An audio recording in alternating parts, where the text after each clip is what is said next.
Shalom, bien-aimé, papi. Voilà, nous vous accueillons ici dans nos studios. Nous sommes bel et bien au studio Picard. Mais c'est pour le compte plus de l'émission Dieu va faire encore. Aujourd'hui, nous vous recevons, pasteur. Nous voulions que vous vous présentiez d'abord qui vous êtes et c'est seulement un peu qu'on pourra poursuivre les questions. Oui, merci de m'introduire dans votre studio. Je suis le pasteur Dozy, comme vous venez de le dire. Je viens de la Suisse. J'étais ici pour venir prêcher la bonne nouvelle. Donc, prêchant la bonne nouvelle parce que j'étais au moins mandaté par mon père spirituel, Papa Archibishop Coutinho. Et je voulais, c'est un homme de Dieu que je respecte beaucoup. En recevant sa parole, cet envoi, et cela m'a permis de venir aussi rencontrer mes frères et sœurs qui sont ici à Paris. Donc voilà, c'est comme ça que je pouvais me présenter. Ok, pasteur, mais en Suisse, vous évoluez dans quelle ville? Et en Suisse, je suis précisément dans la ville de Bienne. Bienne, c'est en français, en allemand, c'est Biel. C'est presque la deuxième ville du canton de Berne. C'est en Suisse, entre la Suisse alémanique et la Suisse romande. Nous sommes au parcours de ces deux grandes régions de la Suisse. Votre ministère, est-ce qu'on peut le connaître un peu par vous? Oui, j'ai conduit une assemblée qui s'appelle la communauté chrétienne Reste de Victoire, qui se trouve à Bienne, à la rue Plenquet 17. Le reste de Victoire. Oui, Reste de Victoire. D'où vous est venu déjà la dénomination, le nom Ce nom Reste de Victoire nous est arrivé de telle manière, comme je venais de le dire tout au début. Donc, je suis le fils spirituel de Papa Archibishop Coutinho Fernando. Mais quand j'ai quitté Kinshasa, bien que j'étais à l'armée de Victoire, je n'avais pas encore la responsabilité grandissante dans la grande communauté. Et comme j'étais un peu comme une étoile qui s'est écartée, ou bien un bois qui s'est écarté du feu, là où je suis arrivé, il n'y avait pas l'armée de Victoire, je ne savais pas. J'ai contacté quand même certains groupes que j'ai pu partager, mais je ne sentais pas, je ne me retrouvais pas. Et comme je ne me retrouvais pas, c'est ça qui a poussé aussi que, comme on a quand même cette flamme à nous, on ne pouvait pas laisser cette flamme s'éteindre. Et c'est ça qui a fait que j'ai commencé à rassembler des frères tout autour de moi, partageant la parole de Dieu. Et à ce moment, ça m'a donné l'impulse. Mais comme je n'avais pas le mandat direct de l'armée de Victoire, je ne pouvais pas mettre quelque chose au nom de l'armée de Victoire. Mais il a fallu que le Seigneur me donne mes soutiens pour donner au moins quelque chose qui est l'essence. Alors, comme je venais de cette famille Victoire, armée de Victoire, et le Seigneur nous a guidés pour dire qu'on puisse baptiser le ministère que j'ai conduit Reste de Victoire. Mais c'est toujours presque dans la même vision, la même discipline, et tout ce qui concerne l'armée de Victoire. Donc là, dans nos installations, vous soutenez que vous êtes bel et bien enfant spirituel de l'archibishop. 100%. Ah ouais. Qu'est-ce que vous pouvez dire de lui, selon vous? Lui, je peux dire, comme lui n'est pas quelqu'un qu'on peut présenter. On pourrait le présenter pour juste tout simplement cette génération qui ne connaît pas, ou puisque là on l'a mis en silence, ils n'entendent pas sa voix. C'est à cette génération de petits-enfants qui ne connaissent pas la voix de Papa Archi qu'on peut présenter. Mais sinon, de l'Est à l'Ouest, du Sud au Nord du Congo, tout le monde connaît Coutinho. Et il y en a, ils le connaissent à distance, ils le connaissent, mais pour moi, c'est quelqu'un qui a impacté ma vie. Si j'aime Jésus, c'est lui qui m'a donné le goût d'aimer Jésus. En tout cas, gloire à Dieu. Amen. Ben, comment avez-vous reçu notre Seigneur Jésus-Christ dans votre vie? Enfin, comment avez-vous reçu votre appel pour le service pastoral que vous exercez? Pour recevoir le Seigneur Jésus, ma vie c'est un parcours. Comme on dit souvent, la vie de chaque personne, on peut faire un film. Et si on faisait un film sur ma vie, et de telle sorte tu verras que quelque part, Dieu m'a choisi déjà avant même que je sois né. Et Dieu m'a choisi, il m'a mis à part. Et à cela, je vais juste prendre quelques étapes. La première étape que je vais prendre, c'est d'abord pour moi, ma venue ici sur la terre. Je suis d'une famille où mon père, ma mère avaient ma sœur aînée, la seconde qui suivait, avec un frère ils étaient 3. Et comme toute famille qui a toujours voulu équilibrer, avoir soit des garçons, des filles, une fille, un garçon, et pendant tout ce temps, quand mes parents voulaient équilibrer pour avoir des filles et des garçons, ma mère a donné naissance au moins à 5 filles de suite. Donc, ce qui a fait que mes parents avaient presque 7 filles et un garçon. Et comme c'était ainsi, elle ne s'est pas arrêtée là. Alors, moi je suis le garçon qui vient après toutes ces filles, toutes ces 5 filles là qui sont encore là. Donc c'était quelque chose qui était grandiose. Et avoir un garçon après toute une pléiade de filles, et je crois, puisque bon, maman est décédée, ça fait longtemps, quand j'avais encore 2 ans, et je crois fermement que quelque part, ma mère m'avait vraiment cherché. Elle a peut-être demandé, je crois, que maman avait fait sa prière à Dieu pour demander que si le Seigneur pouvait lui donner un garçon. Et comme la mère de Samuel qui demandait à Dieu un enfant, qui avait précisé un garçon, Anne avait précisé que si Seigneur tu me donnes un enfant qui soit un garçon, je vais te le consacrer. Moi je pense la prière de ma mère serait aussi ainsi similable à la prière de maman de Samuel. Voilà, le seul fait que je sois un peu cette réponse-là, et mon parcours, c'était toujours aussi dans les cadres où c'était vraiment dans les cadres spirituels que j'ai grandi. Mais c'est en 94, comme tout en étant, je le dis souvent, quand aujourd'hui je prêche, je dis, nous ne sommes pas enfants de Dieu, mais nous devenons enfants de Dieu. Je connaissais Dieu, mais je ne connaissais pas Jésus comme mon Seigneur et Sauveur. Et ça s'est fait qu'en 94, j'écoutais une fois la radio Message de vie. J'étais en train de zapper la radio pour chercher des informations. Mais c'est à ce moment que je suis tombé à une chaîne, donc la chaîne Message de vie, où le pasteur Coutinho prêchait. Il parlait de la repentance. Et quand il prêchait, je faisais tout d'esquiver ces messages. Mais je sentais quelque part que ça me concerne. Et il parlait d'un jeune à Kisangani qui voulait se suicider, qui voulait prendre du poison, mais en écoutant la parole de Dieu, les jeunes ont renoncé, ils ne voulaient plus se suicider. Et c'est cela, quand j'écoutais, c'était en 94, cette parole me traversait, le Saint-Esprit a envahi mon cœur, et c'est là, à ce moment que j'avais pris la décision de me rendre à l'armée de Victoire, et puis là j'ai donné ma vie à Jésus-Christ. Et quand j'étais bébé, on m'a baptisé, mais j'ai dû encore être rebaptisé, même cette fois-ci avec ma propre conscience, sachant que j'entre dans les eaux du baptême, au fleuve Congo, que j'ai été baptisé. Alors donc c'est depuis ce temps-là que le Seigneur m'a essayé de révéler que voilà, je suis à lui et je vais continuer à le servir. Et votre ministère pastoral, comment vous avez reçu cet appel pour qu'enfin vous commencez à servir l'Éternel?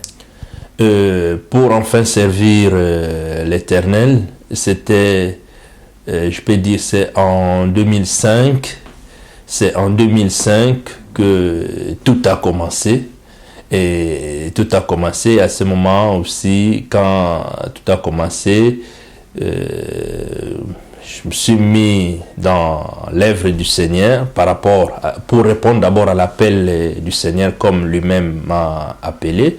Et c'était prévu en 2005, vers novembre 2005, quand Papa Archie est venu en Suisse avec ma mamie pour venir pour un séminaire qu'on avait organisé. Et c'était préparant ces circonstances pour qu'un jour, que je puisse être vraiment consacré, imposé, comme il m'impose les mains pour servir le Seigneur à part entière. Mais ce qui a fait que pendant ce temps, en attendant que la situation change, et le mois de mai 2006, Papa Archi est parti à Kinshasa. Et c'est là que la situation a basculé, où il a été arrêté, tout ce que vous connaissez, que vous savez pour la situation. Voilà, c'est là. Mais sinon, ce qui est pour moi, donc, dans le ministère pastoral, je suis appelé, mais pour la reconfirmation, voilà que c'est ça. Et comme Papa est encore dans les chaînes, j'attends toujours aussi cette libération. Qu'est-ce qui se passe, qu'un père puisse libérer son fils pour quelque chose qui soit vraiment impacté. Et ça, c'est comme je peux dire. Et nous tous, nous sommes encore en prison avec lui, en attendant son retour, en attendant qu'il puisse revenir pour donner cet envoi, cette libération, et puis comme ça pour continuer à servir le Seigneur. Vraiment pour continuer à servir l'Éternel. Mais selon vous, en tant que son fils spirituel, qu'est-ce que signifie pour vous, pasteur, le fait que l'homme de Dieu soit en prison et pendant si longtemps, si bien que ce n'est pas la première fois, là ça va faire peut-être troisième fois que l'homme de Dieu connaît ce moment. Mais qu'est-ce que vous, en tant que son fils spirituel, ça peut vous révéler? Qu'est-ce que Dieu cache derrière tout ça? Est-ce que la faute est à qui? Est-ce que c'est à lui? Pourquoi à chaque fois il est retenu en prison? Pourquoi? Qu'est-ce que ça peut vous, en tant que son fils spirituel, qu'est-ce que ça vous révèle, vous, en fait, cette situation? Bon, cette situation, pour moi, ce qui est là, c'est... Avant que je puisse te répondre, je pense, quand je connaissais, je lisais la parole de Dieu. Tu sais, la parole de Dieu cache beaucoup de choses, auxquelles, si on se retrouve, il faut qu'on ait quelqu'un pour te guider. Si tu n'as pas quelqu'un, il faut que le Saint-Esprit te révèle pour comprendre l'essence de la parole de Dieu. Par rapport à l'arrestation de Papa Archi, ce que je peux dire, une fois quand je lisais la parole de Dieu, je vis Paul, qui était un grand prédicateur. Des fois, il passait dans des moments d'emprisonnement. Et l'apôtre Pierre, qui était aussi avec Jésus, avec Jean, quand ils ont guéri les gars qui étaient extropiés, qui étaient boités, ils ont dit, nous n'avons rien à te donner, mais au nom de Jésus, lève-toi et marche. Et après, ils étaient emprisonnés. Je me suis posé la question, je dis, mais ces gens-là, prêchant la parole, la bonne nouvelle, et on les a emprisonnés. Mais depuis que je suis là, j'ai grandi, je n'ai jamais encore revu quelqu'un qui prêche la parole de Dieu et on les fout en prison. Je me suis posé la question, j'ai dit, bon, peut-être, à cette époque où nous nous retrouvons, ce n'est plus la parole de Dieu qu'on prêche. Et c'est ça qui me préoccupait.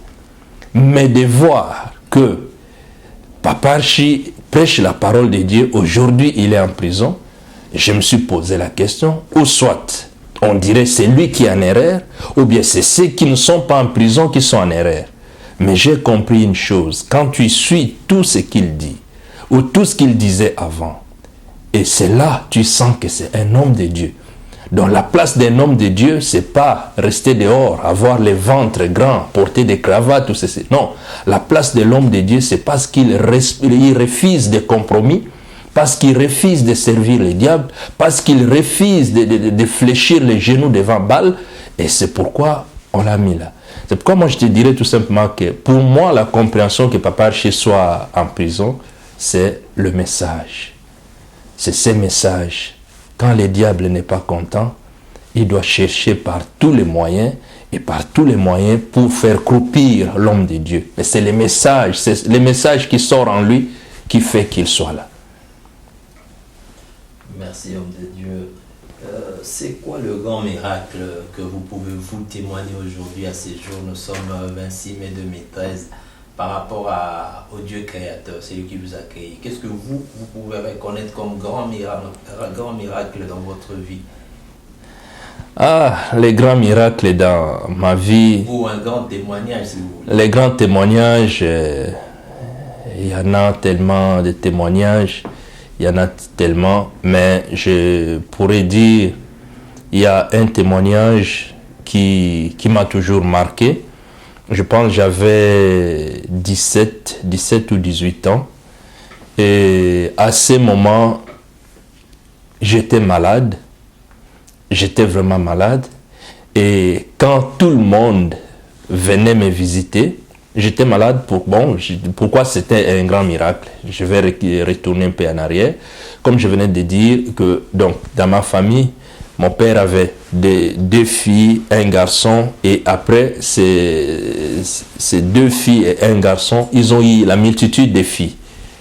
Et mon frère aîné, comme on n'était que 2 sur les 7 filles, mon frère aîné est décédé quand il avait 18 ans.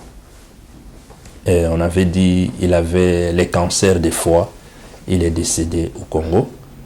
Et quand j'avais aussi 17-18 ans, j'ai commencé à souffrir. C'était presque exactement la même maladie que souffrait mon frère. Et pendant ce temps, comme on dit, qui se ressemble, s'assemble, et pour tout le monde, c'était donné qu'en tout cas, je ne vais pas atteindre 20 ans, voire plus. Donc je risque de mourir comme mon frère à cet âge-là. Et je sentais la désolation pour mon père, je sentais la désolation pour toutes mes sœurs, pour toute ma famille. Et quand j'étais malade, j'avais tellement maigri, j'avais tellement perdu la santé que personne ne pouvait penser que demain encore je vais me réveiller. Et toutes les personnes qui venaient me rendre visite, ils venaient tout simplement pour venir voir, expérimenter si je suis encore en vie. Et pendant ce temps, ce qui m'avait marqué, je priais pas Dieu comme je peux aujourd'hui dire que je connais Jésus-Christ comme Seigneur et Sauveur de ma vie. Bon, je connaissais Dieu comme étant le grand Dieu qui peut faire ce qu'il veut quand il veut. Pendant ce temps, quand tout le monde venait me rendre visite, au fond de moi, je sentais que j'étais fort. Mais mon corps, tu me vois, j'étais vraiment maigre. J'étais vraiment quelqu'un qu'on pensait qu'il va mourir demain. Et comme j'étais vraiment amoindri à moi-même, mais dans mon esprit, au fond de moi, dans mon cœur, j'étais pas malade. Mon corps était malade. Et un jour, j'ai fait un rêve. Dans ce rêve que j'ai fait, je me suis vu vraiment, effectivement, j'étais mort. Et comme j'étais mort, on m'a mis, comme on faisait avant, je ne sais pas maintenant, on semble dire qu'à Kinshasa, on a changé comment plairer les cadavres, on les met dans des grands terrains. Mais à ce moment, c'était, si vous avez un cadavre, c'est votre cadavre en famille. Soit on peut sortir les lits, un lit, on va étaler, on va mettre, on étale les cadavres là. Donc je me sentais que j'étais mort et on m'avait étalé. On m'avait étalé, tout le monde plairait, les gens venaient me dire dernier adieu, voilà, avant qu'on aille m'enterrer. Et je sentais, il y avait aussi encore un autre moi qui était à côté de ce corps qui était mort. Et j'ai regretté, j'ai dit, mais vraiment, je suis mort, c'est quoi, Seigneur, pourquoi tu fais cela? Ma famille a encore besoin de moi, mon père a besoin de moi, mais pourquoi je dois mourir comme ça? Et tout d'un coup, quand j'ai fait ces rêves, je me suis réveillé, je vis, non, j'étais vivant. Et depuis ce jour-là, ça avait commencé ma guérison. Et ça avait commencé ma guérison. Et j'ai commencé à me rétablir. Et quand on m'a mené à l'hôpital, toute maladie qu'on cherchait, tout ce qu'on voulait savoir, il n'y avait aucune maladie. Et c'était depuis ce jour-là que je sentais beaucoup plus en moi que le Seigneur m'aime. Mais je n'avais jamais entendu la parole où quelqu'un voulait m'encourager pour me dire Jésus. Mais au fond de moi, c'était le plus grand jour de la délivrance où j'ai senti que vraiment c'est Dieu qui voulait, parce qu'il avait besoin de moi, il voulait toujours me venir au secours. Voilà, c'est ça qui m'a toujours marqué. Le reste, la suite, c'est la continuité de la main de Dieu et qui me fait sa grâce. Dans le même ordre d'idée, la continuité de la main de Dieu, mais pasteur, qu'est-ce que vous pensez, comment j'allais dire ça, je formulais ça, que pensez-vous jusqu'à ce jour dans votre vie que Dieu selon vous, il y a ça et ça qui n'a pas encore fait. C'est-à-dire, est-ce que vous restez encore dans votre soif en servant l'Éternel? Est-ce que depuis que vous servez l'Éternel, vous vous sentez comblé, ou il vous reste encore des choses selon vous qui vous dites que non, le Père n'a pas encore fait ça, s'il me fait encore ça, en tout cas, c'est mieux? Bon, je pense un vrai enfant de Dieu, il peut être comblé de tout ce qu'on a ici. On aura toujours ce vide-là pour avoir soif de notre Dieu. On aura toujours ce vide. Le Seigneur peut nous impacter, il peut nous donner tout ce qui est nécessaire, mais le véritable besoin, c'est celui de les voir, c'est de désirer les voir. C'est ça qui nous manquera le plus, c'est ça qui nous manque pour, comme l'apôtre Paul disait, il a hâte, envie d'y aller, qu'il soit dans ses corps, même s'il a perdu ses corps, il a envie d'y aller. Le Seigneur, oui, il continue de nous bénir, il continue de nous montrer sa main puissante, et il en fait encore toujours de grandes choses. Et je peux dire tout simplement que tout ce que le Seigneur fait, on ne peut pas les compter. Tous les jours, il nous fait grâce, il nous donne des choses, et même pour des petites choses auxquelles, si je dirais aux autres, ils diront, mais ah, voilà, non, je vois la main de Dieu. Je vois la main de Dieu. Parce qu'il est en train de changer, d'impacter tout autour de là où nous sommes, même dans les lieux de travail. En tout cas, il y a beaucoup de choses que Dieu est en train de faire. Mais je ne pourrais pas dire ma satisfaction serait tout simplement que si Dieu me donne tel ceci. Non, ma satisfaction serait de les voir. Un jour vivre dans la gloire du Seigneur, ça sera ma plus grande satisfaction. Quel conseil le pasteur pourrait donner à ce jour aux autres collègues comme vous? C'est-à-dire, puisqu'aujourd'hui il y a pas mal d'histoires sur des pasteurs, pas seulement ici en France, peut-être chez vous aussi en Suisse et ailleurs aussi partout. Mais vous, étant dans la même famille que les autres, est-ce que vous avez un conseil? Est-ce que vous êtes différent d'eux? Est-ce que vous êtes dans un même sac? Qu'est-ce qui différencie un bon d'un mauvais? Bon, cette question, on m'en a toujours si souvent posée. Moi, je pense qu'il y a des choses qu'on peut souligner. Des choses qu'on peut souligner. Papa Archie nous disait souvent que tout ce qui est dans la vie spirituelle n'est pas tout simplement un domaine qui est réservé comme ça, non. Il y a des similitudes. Tout ce qu'on voit dans le monde naturel, dans le monde physique, où c'est que souvent on dit, le diable a beaucoup plus copié des choses qui sont des choses de Dieu. Et si on voit aussi l'organisation de ce qui se passe dans ce monde, il y a beaucoup de choses qui sont de copies conformes. On a essayé d'imiter Dieu. Alors, comme on a essayé d'imiter Dieu, ce qui se trouve dans ce monde, c'est quoi? Pour qu'on marche, pour qu'on aille de l'avant, il faut qu'il y ait de l'ordre, il faut qu'il y ait la discipline, il faut qu'il y ait le respect. Ce qui frappe aujourd'hui l'Église de Dieu, c'est qu'il y a trop d'indisciplinés, il y a trop de gens qui sont dans les désordres, et il y a trop de gens qui n'ont plus de respect de la parole de Dieu. Voilà. Et je dis souvent que Dieu, par exemple, n'est pas congolais. Donc, Dieu n'est pas congolais. Le même Dieu que les Congolais servent, c'est le Dieu que les Chinois aussi servent, c'est le Dieu que les Brésiliens, par-ci, par-là, on sert ce même Dieu. Mais quelque part, je ne sais pas partout dans le monde si c'est comme ça, ou bien des fois si c'est dans notre propre communauté que c'est comme ça, je ne sais pas. Mais à voir tout ce qui se passe, c'est comme si les gens en ont fait de Dieu comme un ami, un camarade, un copain. Et au Congo, chez moi, il y a des jeunes filles ou bien des jeunes garçons, quand ils veulent parler à leur ami, camarade, on dit camarade bêta bêta. Donc ça signifie c'est son ami, quelqu'un avec qui il partage le quotidien. Voilà. Il dit camarade bêta bêta. Alors, c'est ça aussi que je comprends, comme si à un niveau, il y a certains collègues ou bien hommes de Dieu qui veulent faire de Dieu ses camarades bêta bêta. Non. Rappelle-toi quand le Seigneur a rencontré Moïse et que Moïse voulait s'approcher de lui, Dieu a dit à Moïse, tu t'arrêtes là, parce que le lieu où tu veux t'approcher est un lieu saint. Donc il y avait une distance entre Moïse et Dieu. Mais des fois, maintenant, c'est comme si on n'a plus cette distance. On ne veut plus prendre ces reculs. On pense que voilà, tout est permis, on fait tout, n'importe quoi. C'est cette discipline qui manque, l'ordre, et manque de respect. Il y a beaucoup de choses. Mais ce que je pourrais ajouter encore, c'est que quelque part, il manque la maturité spirituelle pour beaucoup de serviteurs ou servantes de Dieu.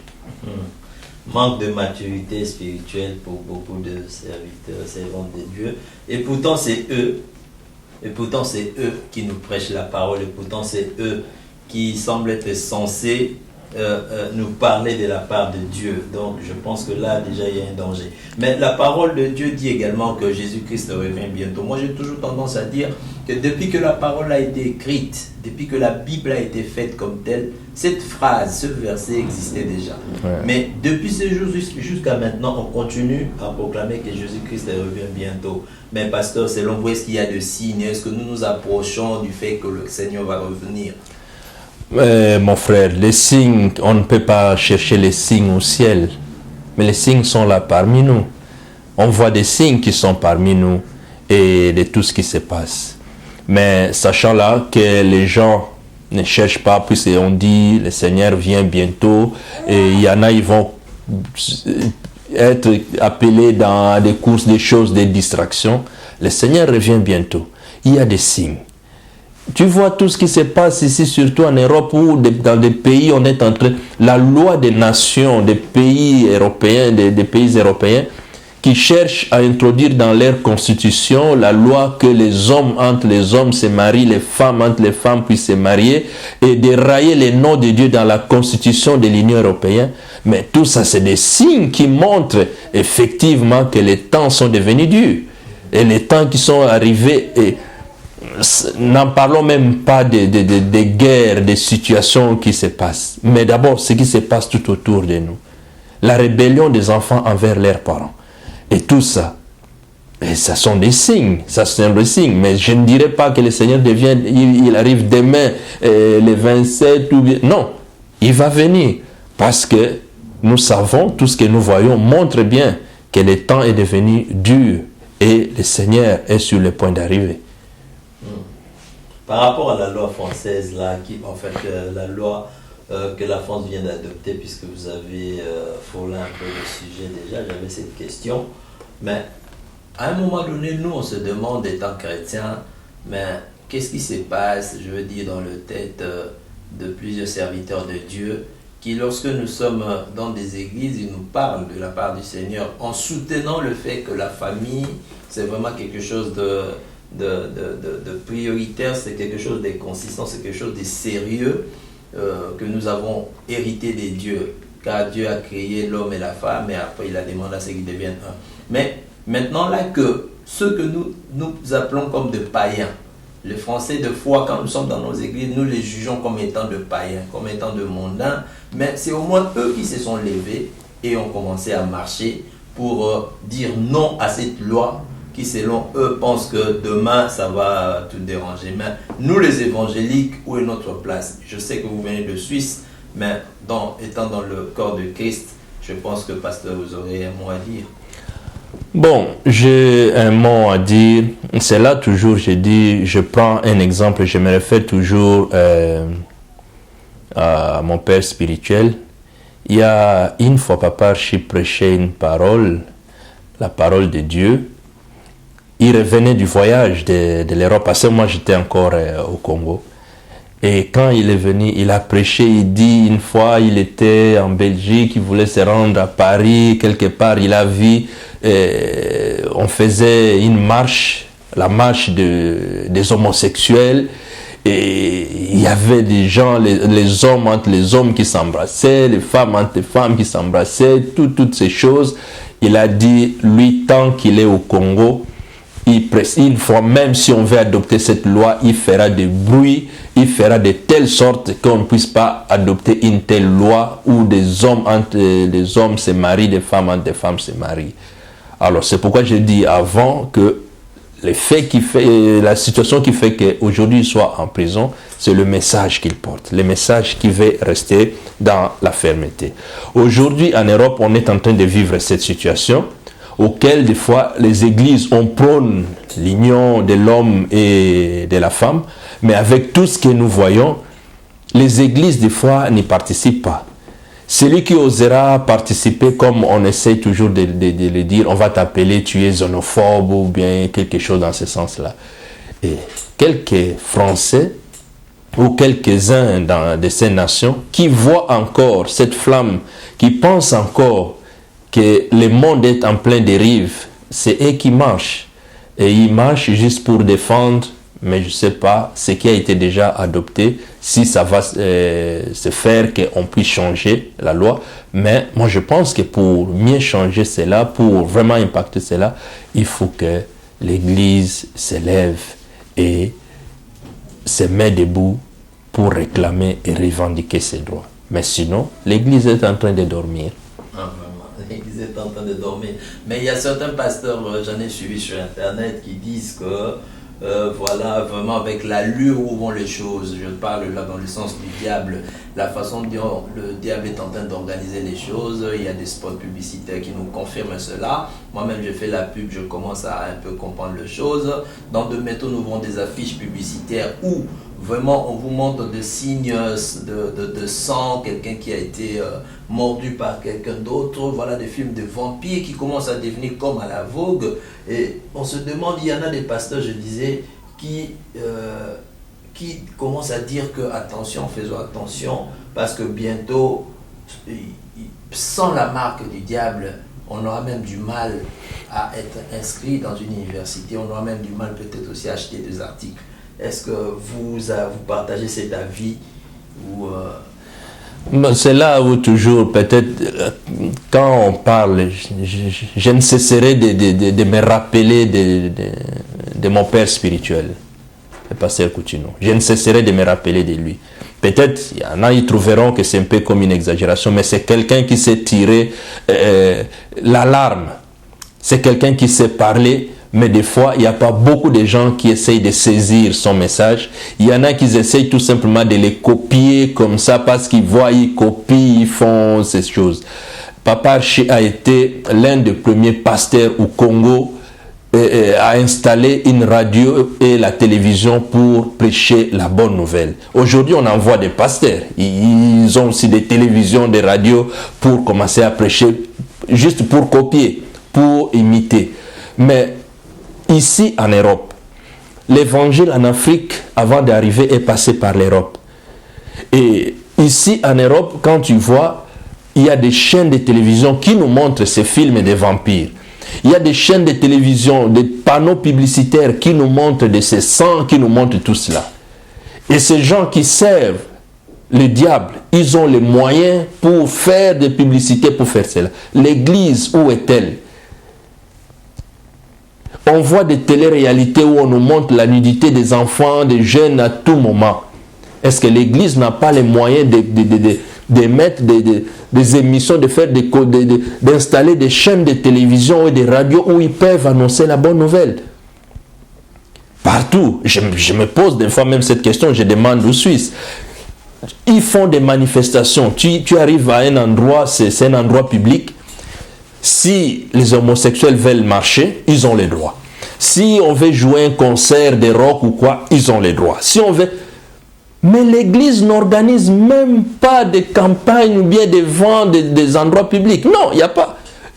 Hier, quand on est passé en plein Paris là-bas, je voyais, ils sont en train de préparer, d'organiser des stands où on va accueillir des manifestants. Est-ce que l'Église en France organise aussi des manifestations en plein air? C'est là où j'ai dit, Papa Archi, il a osé, il organise à l'esplanade du Palais du Peuple, au stade des Martyrs, au stade du 20 mai, il fait bouger pour parler de Jésus. Mais ici, on ne bouge pas, on ne fait rien. Et c'est comme ça. C'est pourquoi le diable est en train de prendre le dessus. Parce qu'il n'y a pas quelqu'un qui se met en avant pour s'opposer à cela. Mais nous, on a reçu cette opportunité de connaître le Seigneur Jésus, nous commençons à nous opposer d'abord là où nous sommes. Parce que la Bible dit il faut commencer à Jérusalem, Judée, jusqu'à l'extrémité. Dans mon propre Jérusalem, je m'oppose. Même à l'église, je prêche ces messages disant que moi, je m'oppose à tout cela. C'est quelque chose que moi, je ne peux pas admettre. Voilà, donc c'est un peu comme ça. On laisse le diable faire, mais l'église essaye de se taire. Mais pasteur, oui, dans le même ordre d'idée. Aujourd'hui, on remarque pas mal de mariages et divorces dans le milieu chrétien. Est-ce que vous avez un mot là-dessus? Ah oui. Pour des mariages dans le milieu chrétien, ça dépend encore un peu des paramètres. Je ne sais pas si tu parles beaucoup plus dans le milieu chrétien ici en Europe ou bien et en Afrique plus aussi. En Europe. Ah voilà, plus si c'était plus en Europe, voilà, on sépare les choses. Plus en Europe, s'il y a beaucoup de divorces dans les milieux chrétiens, un point qui fait d'abord rage, c'est d'abord un peu les problèmes d'argent. Ici en Europe, le problème d'argent a toujours été le problème pour les cas de divorce. Et l'autre problème qui vient après, c'est que si on n'est pas parti sur des bonnes bases, et si on n'est pas parti sur des bonnes bases,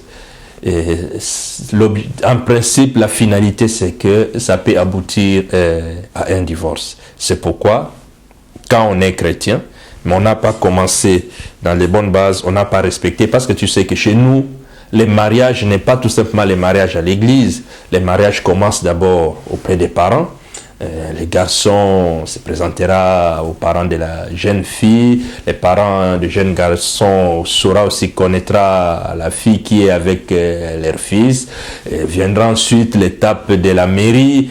Et puis en fin de compte, quand on est chrétien, vous allez devant le Seigneur bénit votre union. Voilà, vous marchez dans la compréhension, dans la bénédiction de l'Éternel, jusqu'à ce que la mort vous sépare. Mais si on a brûlé certaines étapes, alors c'est normal, on peut être appelé chrétien, mais si on a brûlé les étapes, il y a de ces chrétiens qui ils se disent ça. Chez nous, en Suisse, j'entends les gens dire à Lingala, comme il m'a appelé, Yakatofanda.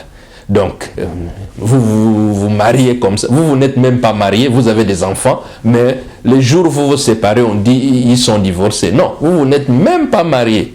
Vous avez bien sûr des enfants, mais les garçons ne connaissent même pas les parents de la fille. Et puis, vous n'êtes même pas rendu à la mairie, et à l'église. Mais bon, comme quelque part vous allez à l'église, on dit les jours où c'est pas voilà les chrétiens. Non, il faut suivre les étapes et dépasser surtout plus l'étape et ce qui est, quand on parle de l'argent, il faut dépasser ces moments-là.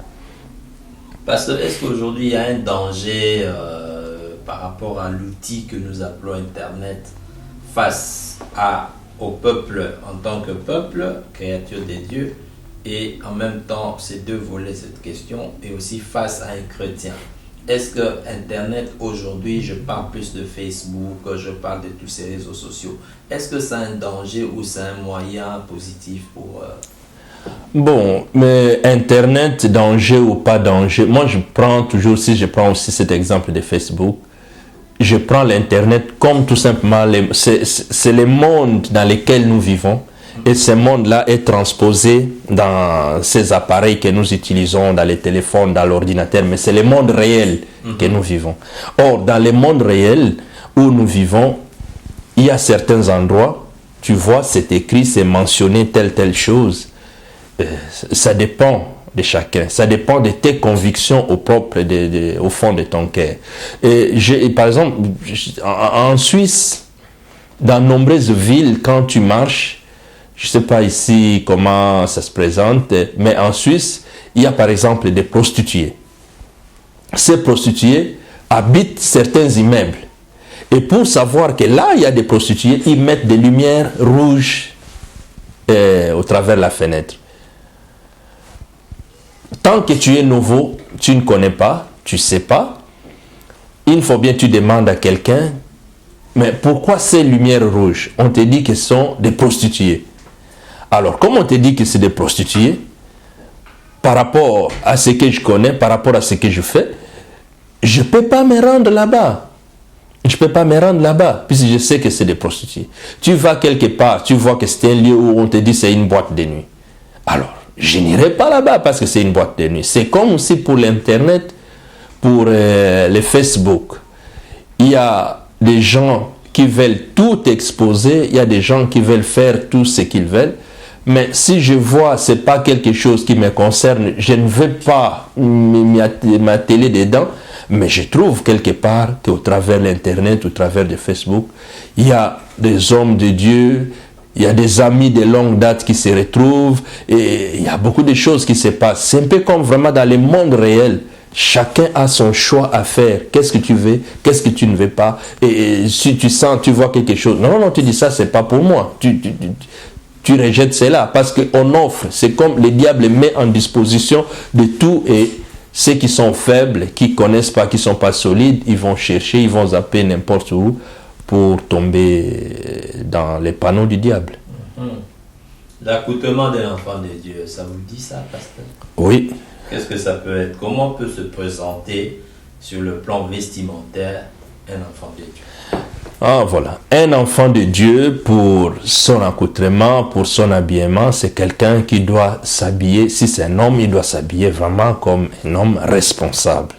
Vous savez qu'on dit, notre corps, c'est le temple du Saint-Esprit. Je dis par exemple à certaines sœurs, je dis, le corps humain a la valeur. Le corps humain a une valeur très, très, très importante. Et cette valeur-là vient d'abord par rapport à la personne. Si cette personne comprend que mon corps a une valeur, et c'est à ce moment que tu vas chercher à t'habiller dans la manière qui soit bien. On ne peut pas s'habiller comme les enfants du monde ou bien... Non, nous sommes les enfants de Dieu. Nous sommes une race rare. Nous sommes recherchés. Nous sommes, tu sais, dans l'habillement, on peut voir la légèreté d'une personne. On peut remarquer facilement la légèreté d'une personne. Et c'est très important de bien s'habiller. Bien s'habiller, c'est couvrir son corps comme ça devait. On ne peut pas s'exposer. On ne peut pas faire n'importe quoi. On ne peut pas... Non. On doit s'habiller dignement et correctement. Pas s'exposer, que les hommes ne fassent pas comme je vois tantôt, il y en a, ils veulent crépir les cheveux, teindre des choses, faire ceci. Mais ça devient quoi? Ça devient de falsification, bien ça devient du déguisement. On doit être des hommes corrects, honnêtes, et ça fait la fierté. Et c'est ça qui est très important. Donc, l'accoutrement, l'habillement détermine aussi, par rapport à la façon de s'habiller d'une personne, on peut déterminer qui il est, comment il est, et puis c'est comme ça, je trouve que c'est très important pour notre vie, l'habillement. C'est ça, mais parce que nous posons cette question, il y a pas mal de soucis, nous disons, dans le milieu toujours chrétien évangélique, où les pasteurs, par moments, ils s'étonnent de voir les fidèles s'habiller. Vraiment, il y en a un qui a dit, ah, j'ai vu les fidèles de l'église où je suis s'habiller comme des gens qui revenaient d'un concert de Werason. C'est pour ça qu'on se demande, est-ce que c'est lui qui prie, qui craint Dieu, ou qui est déjà dans ce monde-là évangélique, qui est chrétien, comment je peux dire ça, est-ce qu'il a des critères par rapport à sa façon de s'habiller? On peut s'habiller comme on veut, mais tout en gardant son intérieur sain. Non, le problème, c'est pas qu'on peut s'habiller comme on veut et puis garder l'intérieur sain ou bien non. Le problème, c'est si je pense, puis c'est souvent, si on peut parler, parce que ces conseils peuvent édifier tout le monde qui n'est pas simplement, par exemple, congolais. Mais il y a une particularité des gens qui viennent de la zone de l'Afrique centrale et en général, il y a une particularité où une catégorie de personnes à une époque avait essayé de glorifier l'habit. Ils avaient essayé de glorifier l'habit, aimant l'habit par rapport au nom de toutes ces choses. Oui, Si, par exemple, ces habits sont beaucoup plus remarqués par rapport aux couturiers qui les ont fabriqués, telle personne y fabrique, il fait ceci, il coud des habits qui sont bien, c'est pas si mauvais, mais on ne peut pas glorifier l'habit tout simplement qui est quelque chose périssable et qui peut se déchirer. On ne peut pas valoriser l'habit à ce niveau-là. Et on ne peut pas aussi, par rapport à cette occasion, se comporter, mettre des choses tout simplement pour qu'on puisse confondre, on ne sache pas comment les gens s'habillent, tout ça, ça ne sert à rien. C'était une époque où l'apôtre Paul dit, à un moment, il peut appeler ça l'ignorance. C'est l'ignorance.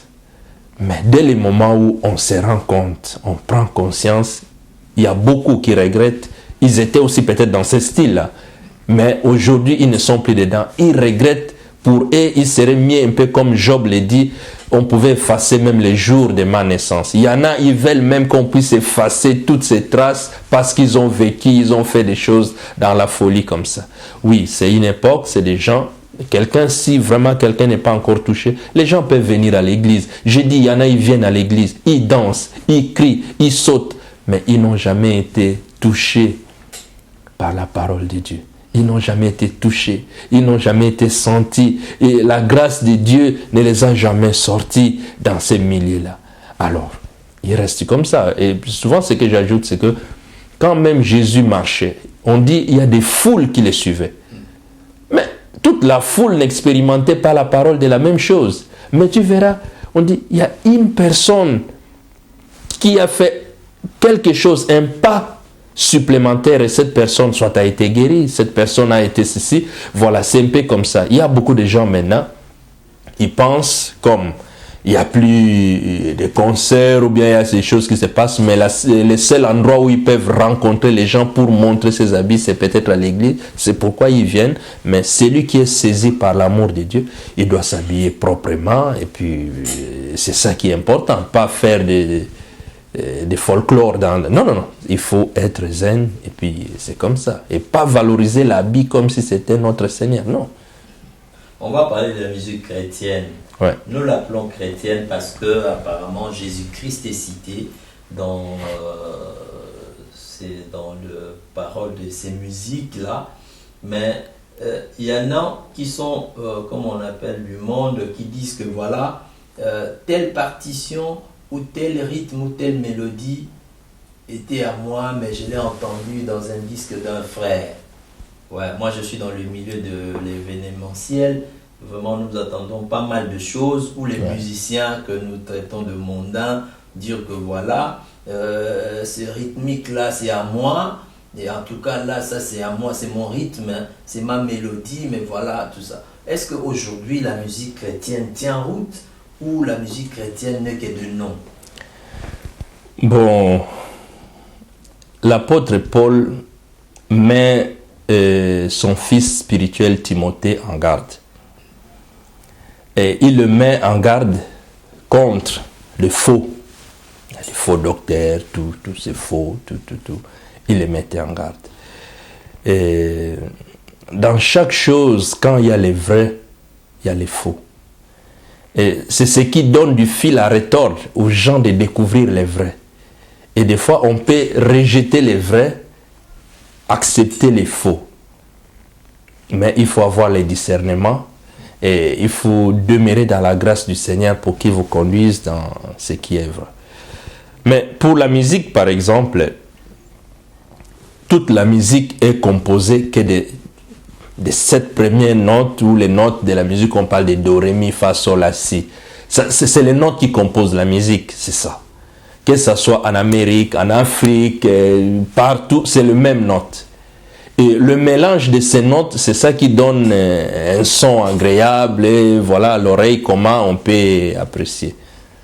Mais il se peut que les musiciens, soi-disant du monde, a composé sol, do, fa, et puis les musiciens chrétiens aussi, dans lui, il fait do, sol, fa. C'est presque le même rythme, hein, mais l'un a commencé en haut, l'autre a commencé en bas, mais ça fait le même rythme.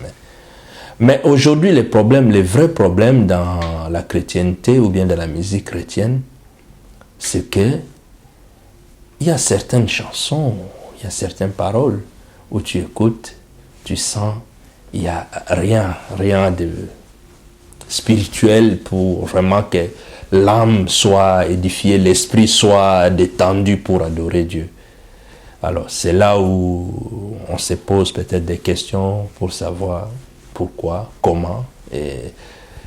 Mais à chacun peu sa responsabilité, à chacun un peu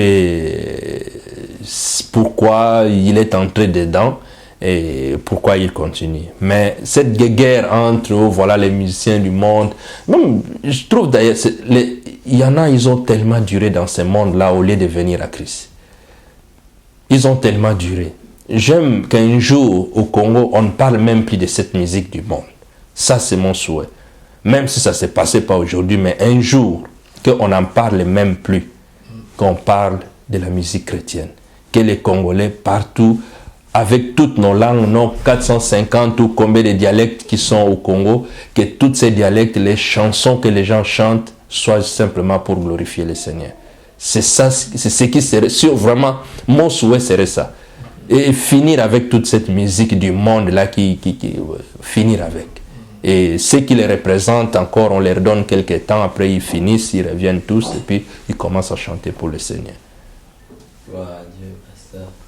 Nous allons finir par un sujet qui nous préoccupe aussi, c'est que ici en Europe, surtout plus en France, les églises évangéliques souffrent de manque d'endroits, de lieux de culte en fait. Ouais. À chaque fois c'est un souci, mais il y en a qui bientôt on va les faire un élément dessus, c'est-à-dire qui prient dans une boîte de nuit.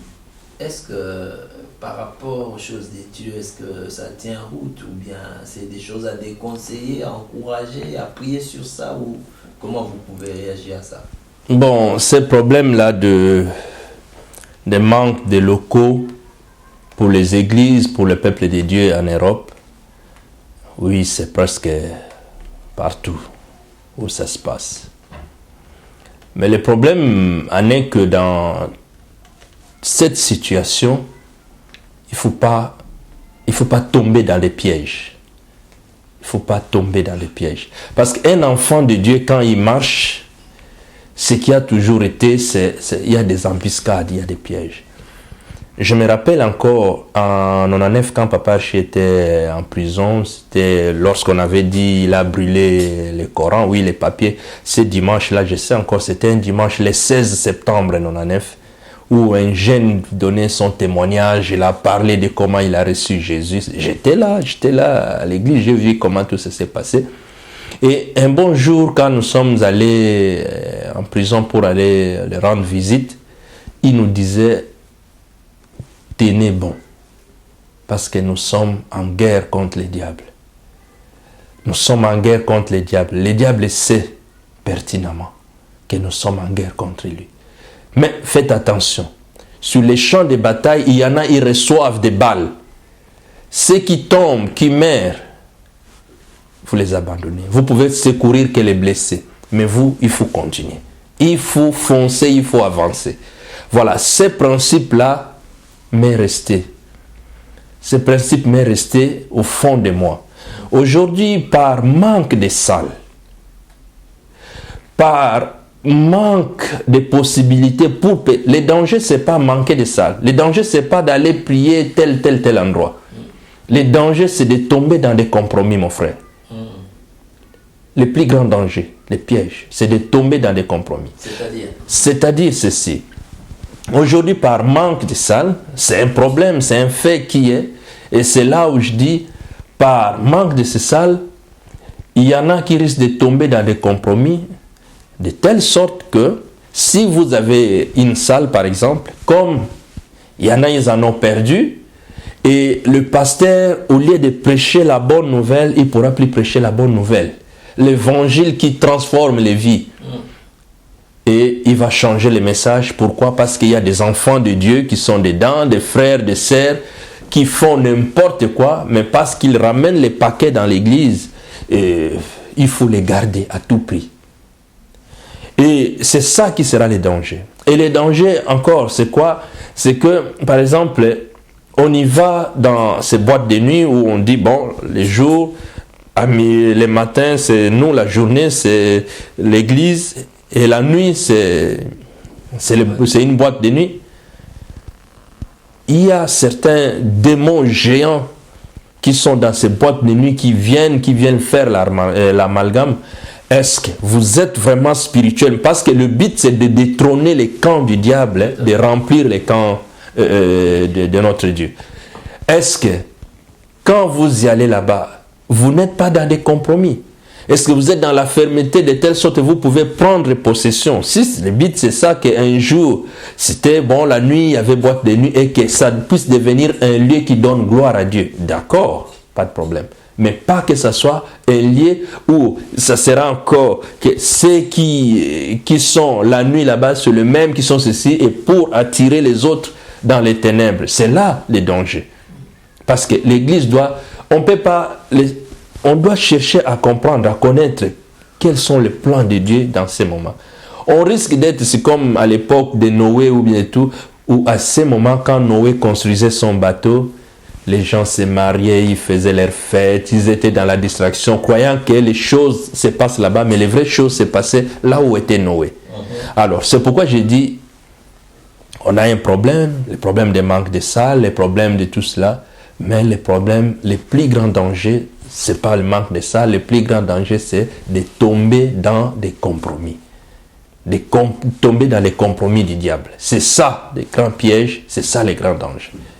C'est ça, mais nous insistons, pasteur. C'est-à-dire que, mais quel est le conseil qu'on pourra donner à ces églises qui se réunissent là où se tient la veille une boîte de nuit?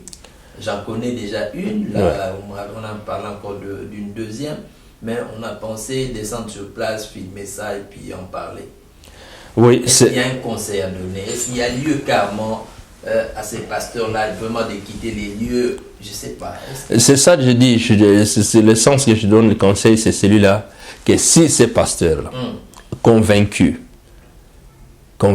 déterminés, et que peut-être dans le but où ils sont là, c'est un jour vraiment dire que le Seigneur puisse renverser cette situation, ces forces terrestres. D'accord. Mais sinon, c'est juste, parce qu'il y en a, c'est comme l'apôtre Paul dit, c'est quelque chose, une parole de Dieu. Il dit, c'est là il met en garde. Si un homme, tu vas épouser une femme qui ne connaît pas le Seigneur, il dit, faites attention. Ou une femme qui connaît le Seigneur, qui se marie à un homme qui ne connaît pas le Seigneur, l'apôtre Paul dit de faire attention. Peut-être tu peux penser que, comme tu es chrétien ou chrétienne, tu vas l'attirer vers toi, il devient chrétien. S'il devient chrétien, gloire à Dieu. Mais le risque en est qu'il t'attire. S'il t'attire, donc, Dieu a perdu une personne, une âme, et qui est allée dans les camps du diable.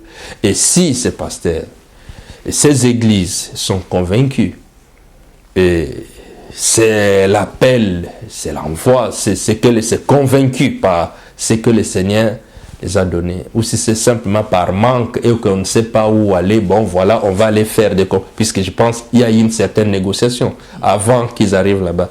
Jusqu'à qu'est-ce qu'ils ont négocié? Les dangers, c'est ça. Qu'est-ce qu'ils ont pu se dire? Comment ils sont tombés d'accord? Comment ils se sont rangés? Comment ça va se passer?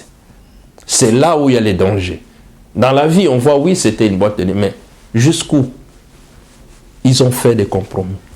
Et c'est là les dangers. Les pièges se trouvent là où on se fait des accords, des alliances, et c'est là où il y a les dangers. Oui, pasteur, c'est vrai que vous êtes originaire de la République démocratique du Congo, mais aujourd'hui, apparemment, nous sommes dans l'émission Dieu va faire encore. Le Congo en tant que tel, nous disons que c'est un État chrétien. C'est un État chrétien, si bien que c'est laïque, tout le monde est dedans, mais à 80%, quand même, il y a plus de gens qui croient en Dieu, qui croient en Jésus, qui croient en la parole de Dieu. Mais quand vous y allez, vous trouvez comme s'il y a deux tendances. C'est-à-dire, d'une part, il y a ce même peuple qui est en train de soutenir les bières, qui est en train de soutenir la musique que nous appelons mondaine. Et de l'autre partie aussi, c'est ce même peuple aussi qui soutiennent les églises, qui sont pleins dans des églises Alors, je ne sais pas, cette balance-là, comment vous le jugez-vous? C'est vraiment entre le jour et la nuit. Est-ce que le Congo, comment selon vous en tant qu'homme de Dieu, peut être jugé par Dieu? Bon, parler de la situation du Congo où on peut dire, on ne sait pas, oui. Une fois, il y a quelqu'un qui m'en a aussi posé cette question. Il dit, si on fait des campagnes d'évangélisation au stade des martyrs, tu verras le stade est plein. Si un musicien ou quelque chose qui se passe, le stade est plein. Est-ce que les risques, c'est pas le même personne qui remplissent le stade quand il y a campagne, ou bien le même personne qui remplissent quand il y a concert? C'est là où je dis toujours, le manœuvre du diable, c'est des compromis. Si les gens vivent dans des compromis, la parole de Dieu sera justifiée. Jésus avait dit une parole quand il présentait Jean-Baptiste. Il dit, il comprend peut-être pas les gens. C'est comme si on était quelque part au lieu de deuil, les gens se rassemblent, on met la musique pour danser, les gens disent non, on préfère la musique qui fait pour écouter et entendre. On met cela, on ne sait même pas qu'est-ce que les gens veulent, qu'est-ce qu'ils aiment, on ne sait pas qu'est-ce que les gens veulent. Mais pour que les gens aient une vision, parce que dans la vie, il y a certaines personnes qui sont comme des moutons. Il faut être derrière pour les pousser, pour leur montrer le chemin. Et s'il n'y a pas quelqu'un qui est devant pour montrer les chemins, pour prendre les dessus, le peuple va périr. Le peuple ne saura pas où avancer. Et c'est là encore que je dis souvent pour le Congo. Aujourd'hui, pour que le Congo puisse retrouver les droits chemins, que les gens se positionnent, il faut qu'il y ait des gens comme le papa Archibishop Coutinho, qui n'a pas sa langue dans sa poche, qui parle des choses vraies, qui dit par exemple, on doit sauver le Congo. Par rapport à toutes ces amalgames, si on dit on veut sauver le Congo, ce n'est pas tout simplement ce qui concerne la politique, non. Ce n'est pas seulement ce qui concerne l'économie, non. Ce qui concerne d'abord l'homme, parce qu'on est tombé très bas. On est tombé très bas. On est tombé très bas. On veut changer, corriger cette image-là, donner la valeur à l'humain et que l'homme ait sa valeur, sa juste valeur. Et c'est ça qui va changer, qui va définir de telle sorte que chacun puisse se retrouver, puisse se prendre en considération. Tu sais que dans la vie, il y a certaines personnes qui ne s'aiment pas eux-mêmes. Ils ne se considèrent pas. Ils ont du mal à s'estimer eux-mêmes. Et au Congo, il y en a beaucoup. Il y a beaucoup de gens qui ne se reconnaissent pas. Ils ont du mal. Alors, donnez d'abord la valeur, donnez à l'humain, dans le message où Dieu t'aime tel que tu es, il te connaît tel que tu es, même si tu es, il te connaît. Alors, c'est ce message qui fera d'abord réveiller le peuple congolais. Pour après, on arrive à ce choix de savoir où on est. Et sinon, dans les cas contraires, on va tourner sur place. Et c'est ça qui est le problème au Congo. Est-ce que les Congolais de l'extérieur qui vivent dans d'autres pays peuvent encore continuer à croire à leur pays? Bon, ceux qui vivent à l'extérieur, pour croire à notre pays, c'est normal, c'est un peu presque obligé, on doit croire à notre pays parce que c'est ce que nous avons comme héritage, c'est notre pays. Mais le problème ne finira pas tout simplement, on ne restera pas simplement à croire, mais c'est de savoir qu'est-ce que moi, personnellement, je peux apporter pour le Congo. Je donne un exemple, moi je vis en Suisse. Et la Suisse, c'est un pays qui est ordonné. La Suisse, c'est un pays riche, bien sûr, c'est un pays organisé. Mais l'organisation de la Suisse ne vient que du travail. La discipline que les gens se sont donnés au travail, c'est ça qui fait la fierté et la puissance de la Suisse. C'est le travail. Ils sont des bosseurs. C'est des gens qui se réveillent tôt, qui s'engagent et qui travaillent avec détermination. Ils savent d'abord respecter les biens communs. C'est ça le problème. Nous pouvons espérer à notre pays, même si nous sommes à l'extérieur. Mais ce qui est bien, c'est que nous avons appris ici, ce que nous connaissons ici, la discipline que nous connaissons ici, nous essayons de l'appliquer là-bas. Mais malheureusement, il y en a qui sont, par exemple, ils ont des responsabilités là-bas. Ils ont vécu aussi en dehors du Congo. Ils ont vu comment ça s'est passé ailleurs. Mais ils sont allés là-bas, on les a engloutis. Pourquoi ? Parce que cet esprit-là, qui engloutit, qui ne donne pas la valeur à l'humain, qui montre pas les chemins, il n'y a pas. C'est lui qui pouvait leur donner les coups d'envoi, qui quand il parle, les gens tremblent, ils se reconnaissent, ils voient comment ils vont faire. On l'a pris, on l'a mis en prison. Mais comment? La bouche de l'Éternel s'est fermée. Alors, qui va guider le peuple? Qui va diriger maintenant? Qui va parler? Qui va parler pour que les gens se mettent sur les droits chemins? Il n'y a pas. Et si on veut fermer la bouche de ceux qui parlent, on va encore souffrir. On peut quitter ici, aller là-bas, soit on tombe, ou soit on te ferme la bouche. Alors c'est ça le problème. Merci, pasteur. Est-ce que le peuple des dieux qui vous suit en ce moment, ou encore moins, même ceux qui ne sont pas enfants des dieux, peuvent espérer écouter une parole d'encouragement Oui, je dirais pour une parole d'encouragement, Jésus-Christ est Seigneur. Comme je l'ai dit, j'entends parler par-ci, par-là, certains frères qui prient, qui ne prient pas.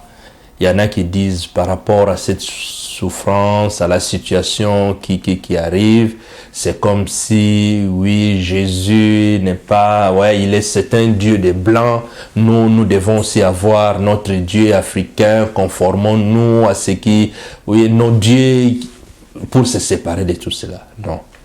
Jésus n'est pas le Dieu des Blancs. Jésus est Dieu pour l'humanité tout entière. S'il était un Dieu des Blancs, les Français n'allaient pas voter la loi de l'homosexualité. Parce que Jésus n'a jamais partagé ce point de vue. Si Jésus était le Dieu des Blancs, les Blancs allaient les glorifier à haute voix. Mais aujourd'hui, si on regarde l'épicentre de la parole de Dieu, de la gloire de Dieu, c'est loin de l'Europe. C'est loin de l'Europe. Et les gens diront peut-être c'est à cause de la misère que les gens prient. Non, c'est pas à cause de la misère. C'est parce qu'ils connaissent les véritables. Leurs vies ont changé. Jésus a changé la vie des gens. Et c'est pourquoi ceci est l'occasion pour tous les peuples de Dieu, c'est les enfants de Dieu qui connaissent Jésus-Christ comme Seigneur et Sauveur, de ne pas abandonner, de ne pas tomber dans les compromis. Et pour ceux qui sont encore loin du Seigneur, de saisir l'opportunité parce qu'il n'est jamais trop tard de venir à Christ, de venir à Jésus. Parce que lui, il donne la vraie liberté, il donne le repos, il donne la paix.